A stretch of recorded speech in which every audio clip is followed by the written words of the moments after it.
మెదక్ జిల్లాలోని గడిపెద్దాపూర్ గ్రామం ఒకప్పుడు 7 గ్రామాలు కలిసి ఏర్పడిందని స్థానికులు చెబుతారు. ఆ చరిత్ర ఏంటో తెలుసుకుందాం.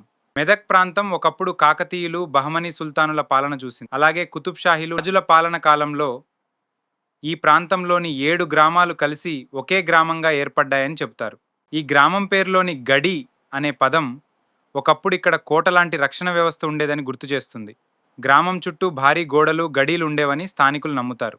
అందుకే ఈ గ్రామానికి గడిపెద్దాపూర్ అనే పేరు వచ్చిందని చెబుతారు.